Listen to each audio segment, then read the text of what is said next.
Good afternoon, ladies and gentlemen. Fellow Democrats, I'd like to apologize for not being able to join you at your caucus today. I wish I could, but in a district of over 380 towns spread over 27,000 square miles, I just can't make it to everyone, no matter how much I'd like to. For many of you, this is our first time meeting, so I'd like to share with you who I am and why I'm running to follow Mike as your congressman and what I'd like to accomplish representing you in Washington. I grew up in rural Maine, where I enjoyed the outdoors, particularly sailing the Maine coast. My parents were school teachers, and they instilled in me the values of hard work, education, and public service. I worked hard to earn the Naval ROTC scholarship that would put me through Vanderbilt University, where I was a double major in both physics and philosophy.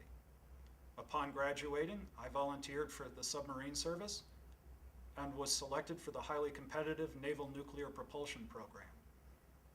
Following my tour in submarines, I was assigned to the Combined Joint Task Force at the Horn of Africa, where I conducted civil military operations and public diplomacy, teaching democracy in what could only generously be called a developing country.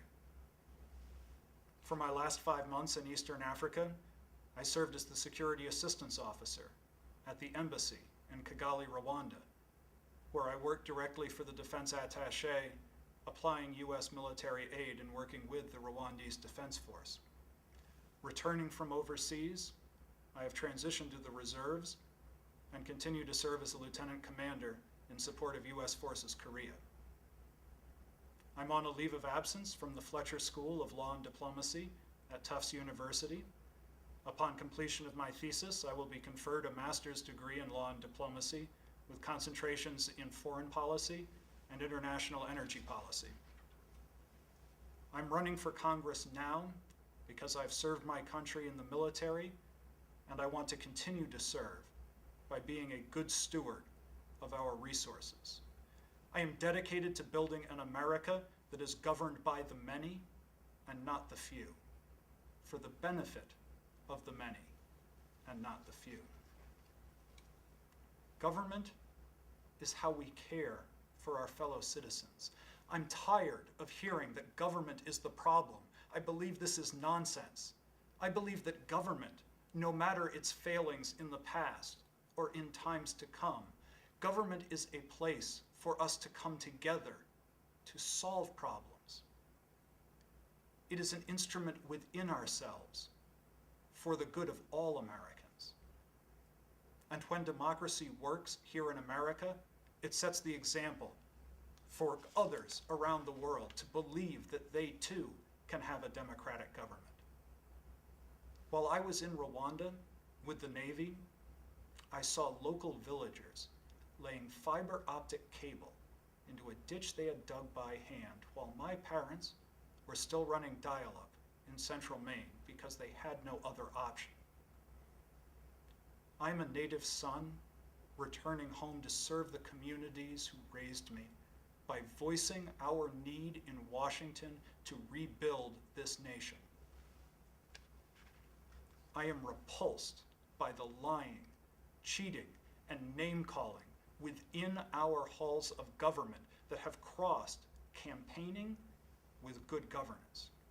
The ever-widening chasm between our political parties leaves Americans without a functioning government while our credit rating falls, our roads, railways, and electric grid fail because of deferred maintenance, and the ever-rising cost of education brings it further and further out of reach of those who need it most.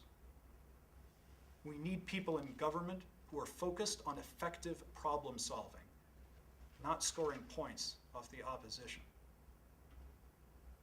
Growing up in Maine, I had the blessings of the Clean Air and Clean Water Acts.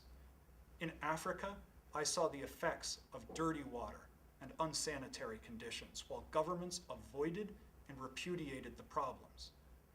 I have witnessed the effects of denial around environmental issues, and these issues are more than clean air and clean water.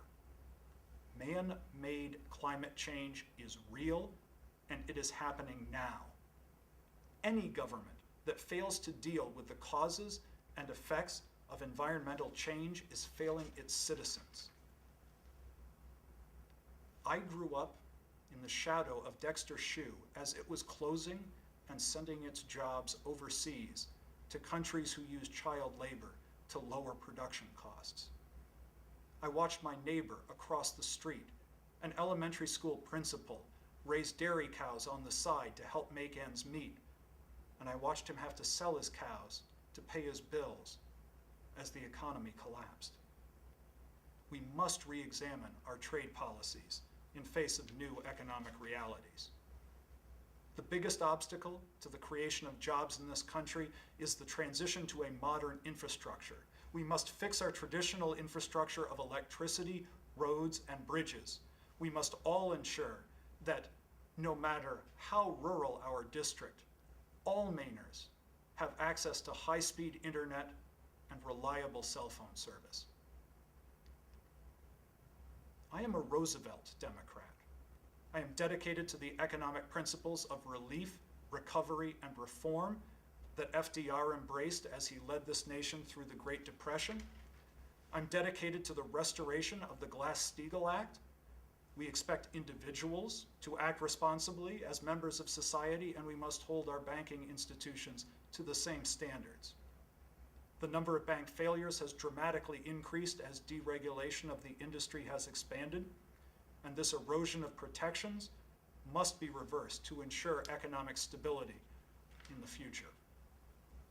I'm dedicated to the preservation of the environment and the expansion of the National Park Service created by Theodore Roosevelt. While man-made climate change is real, we must shift our energy policies from those of extraction and embrace those of regeneration.